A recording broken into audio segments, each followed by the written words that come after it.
So guys, welcome to VRD Nation. Today I want to talk about a topic which is concerning a lot of traders, and the topic is that of freak trades. So some of you might already be aware of this. What is happening is that in futures and options segment, the prices at which the contracts are getting traded or executed, they sometimes are abnormally high than their regular prices. And because of this, a lot of traders have incurred a lot of losses.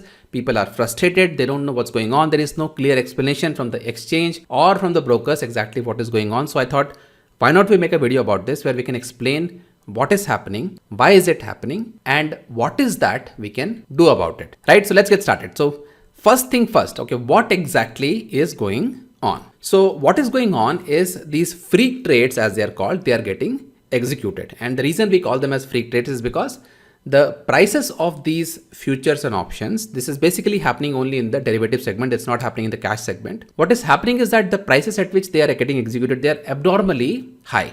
And the reason I call them as abnormal is because the price of the underlying is not changing at all in some cases, but still the prices of these options, they are skyrocketing. So let's take an example of this particular option, which is 16,450 call option. So this option on Friday, last Friday, that is 20th, it was trading somewhere around 80 rupees. And during that time, you can see the chart of Nifty, there was no abnormal movement on Nifty. But for traders who placed market orders for this option, either by placing a fresh order or via a stop loss market order, they thought that the order would get executed somewhere around 80 rupees, right?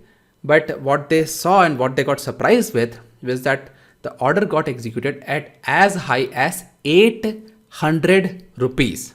But this is not the only example, right? So there are other cases as well. So recently on Bank Nifty, the 37,000 strike price, it went up from 1 rupee to 2,040 rupees without any significant movement in the index. And this is not just limited to options. We had a similar case in future as well. So on July 5th, Nifty futures went up 805 points. That is 5%, right? They went up 5% without any corresponding rise in the cash market. I mean, for Nifty to go up 5%, there has to be something significant, right? So nothing like that happened in the cash market. Nifty was doing perfectly fine, but the future of Nifty went up 5%.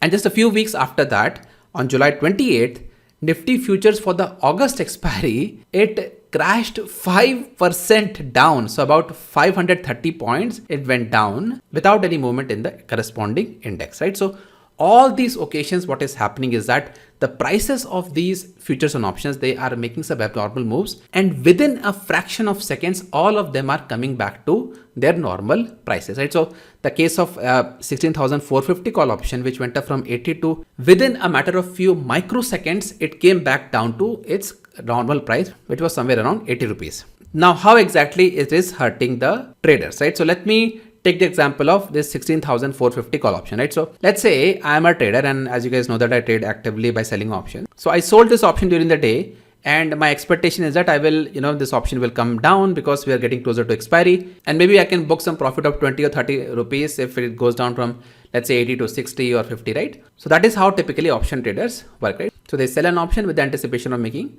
a few bucks. Now, most of the traders who are responsible, who take risk management seriously, they also make sure that, okay, I have taken this trade for selling this option at, let's say, 80 rupees. I don't want to be incurring a significant loss, because if I'm only going to make, let's say, 20, 30 rupees, I don't want to be taking a loss of 100 rupees or 200 rupees on that, right? So what they do is that they always put a stop loss. So in case this 80 rupee option goes up to, let's say, 100 or 120 or 160, I want to be getting out of the position so that I don't incur some significant losses. Now, most of the traders, including myself, place a stop loss market order on these trades. And the reason we place the stop loss market order is to make sure that whatever happens, whatever price we get, at least I am getting out of a bad trade. That is the basic idea. Now think about a trader who sold this option and then had a stop loss at, let's say, 80 rupees or 85 rupees or 100 rupees. When that stop loss order was triggered and that position was closed, imagine the surprise of the trader who saw that instead of 81 rupees or maybe even 100 rupees or 120 rupees,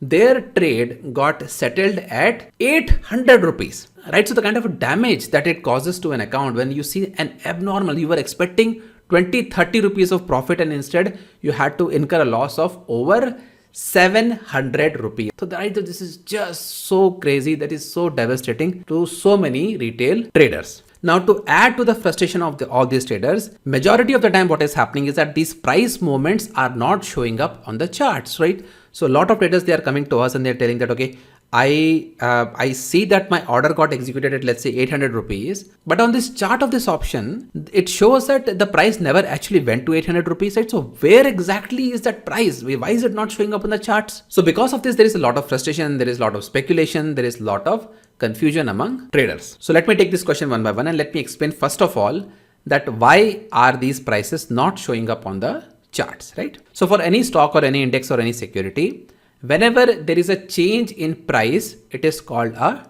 tick, right? So from 80 rupees, if this option goes to 80.05, that is a tick. From 80.05, it goes to 80.1, that is another tick, right? So every time there is a price change, it is called as a tick, and the stock exchange records that. Now, in this age of algo trading, in this age of fast moving trades, sometimes what can happen is that within a matter of 1 second, there can be sometimes 10 trades, 20 trades, sometimes it can even go to hundreds of trades, right? So if you take the example of Nifty, it is quite possible that within a second you can have hundreds and even thousands of trades. So these ticks and basically the prices, they are fluctuating so rapidly that it is practically not possible for any broker to display that on their terminal. And if they start displaying these kind of price changes, it will also become very confusing to a lot of people. So as a retail trader, what we finally get is we only get one of those hundreds of ticks that happened within the second, right? So whatever was the last tick within that second, that is the price that shows up on the charts. So what happened in the case of, let's say, this 14,650 call option is that, so within a fraction of a second, the price went up to 800 rupees and it came back down somewhere close to 80 rupees. And then by that time, it was time for the next second, was the last tick was recorded, which was again somewhere around 80, right? So it happened so quickly within a fraction of a second that it was not recorded for the charts. But it doesn't mean that trades were not executed on these prices. The trades were executed. It's just that we did not see on the chart because our charts have a limitation of only showing one tick per second, and that tick is the end of that second. Now that we are clear that why are these price changes not showing up on the chart, okay, maybe we are not happy about it. At least we understand, okay, this is the reason why it's not showing up. Now let's understand, okay, why did the price go all the way up to 800 rupees? So for that, we have to understand a couple of things. So first thing that we need to understand is exactly how the market orders work. So when you are placing a market order, you are telling the stock exchange that I trust you. Whatever is the current market price, just give me that price and I'm happy, right? So you just place the order, and most of the time the price that you see is going to be close to the last traded price. So for example, if it's 80 rupees is the last traded price, you probably will get 81 rupees. I mean, you will not get the best price, but you probably will get something close to 80 rupees. Similarly, if you have placed a stop loss market order, you specify only the trigger price. So the trigger price is only triggering that order, right? So let's say you had a trigger price of 100 rupees. You will tell that, okay, in case this option goes all the way against me and it hits 100 rupees, trigger the order, make it as a market order, and whatever is the market price at that point of time, please execute the trade at that market price and get me out of this bad trade. But this is done with the assumption that, okay, my trigger price is 100, so the market price should be closer to 100. But the explanation that we are getting for these free trades from the stock exchange and from the brokers, that these are happening because of low liquidity. Now, what exactly is the liquidity? Liquidity basically means that there are very few buyers and sellers, right? So let me give you an example here. I mean, take a look at this particular option right here. This is the classical definition of an illiquid option, right? So you can see here that there are buyers and there are sellers for this option, but the buyers are willing to buy this option at 1201 rupees, whereas the sellers are willing to sell it at 1249 rupees, right? So the difference between the buy and sell, that is what is called as a spread. The spread here is almost 50 rupees, right? So for example, if I have to buy this option at the market price, the price at which I will get this option will be at 1250 rupees. And let's say immediately at that point of time, I decided to sell it back again. I just want to get out of this position. The price that I will get for buying that option will be 1201 rupees. So within a matter of a second, if I buy it at the market price and come out of the market price, I will have to lose 50 rupees because this is an illiquid option. There are not enough buyers and sellers to keep the spreads tighter, right? So this is a wider spread, and that is what is called as a illiquid scrip. So the reason that we have been told by the brokers as well as by the stock exchanges is that these freak trades, they are happening in illiquid options because there are not enough buyers and sellers, right? So let's say that 80 rupee option, let's say it went up to, and the next seller, let's say, was sitting at 200 rupees, and the next seller was sitting at, let's say, 500 or 600 rupees. So, and if it's a market order, it is a mandate for the stock exchange to execute the order no matter what the price is, right? So I mean, they are bound by the principle. So if the seller is asking 800 rupees and you have given the green flag to NSE that, okay, you know what, it's a market order, place it, fulfill it. So they will fulfill that at whatever price that the seller is asking. So in this case, 800 rupees. So that is what we have been told, that this is why things are happening, that because these are illiquid options, right? But this is not the only reason why these kind of trades are happening, especially in the light of what has happened recently. So up until a few days ago, NSE had a concept of trade execution range. So trade execution range is nothing but think of it like a circuit limit, right? So on stocks, we have this circuit limits, right? So just like that on futures and options, NSE had these circuit limits that, okay, for futures, if a future price is, let's say, goes up to 5%, NSE will halt, the prices are there.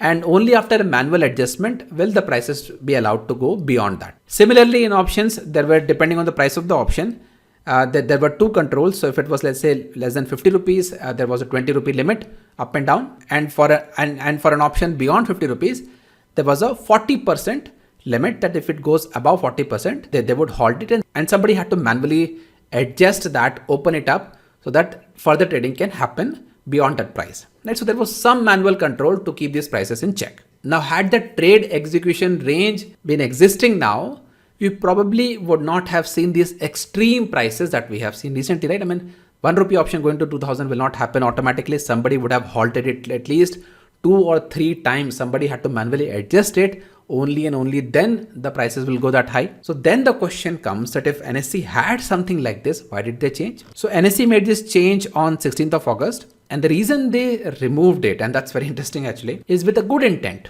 And what was the intent? So NSE saw, and this is personally even I have witnessed, that what happened was at the time of the opening, let's say there is a big gap up or gap down. So the prices of the underlying, the prices of the index, they have moved up significantly.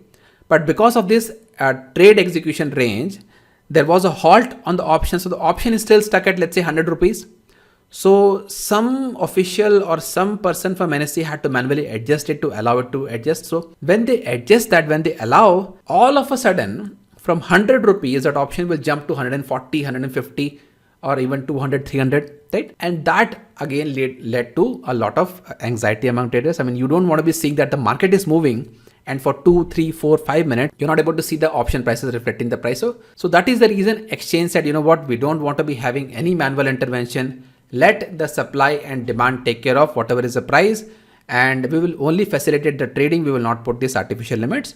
And I think the intent was good. But now with these freak trades, what we are seeing is some unintended consequence. So 2 reasons that we have been told by our broker and the stock exchange. Number 1 is that these are illiquid scripts, and reason number 2 is that there are no trade execution ranges. And now, so that is the reason why some of these options are going beyond the expected range. So does it mean that everything is fine? Does it mean that, this is the new world that we have to live in, where we place a stop loss order and all of a sudden now we have to see, 100 rupee option, going to 500 rupees and we have to incur some abnormal loss? I mean, that is what I'm seeing, and this is very frustrating, to be honest with you guys.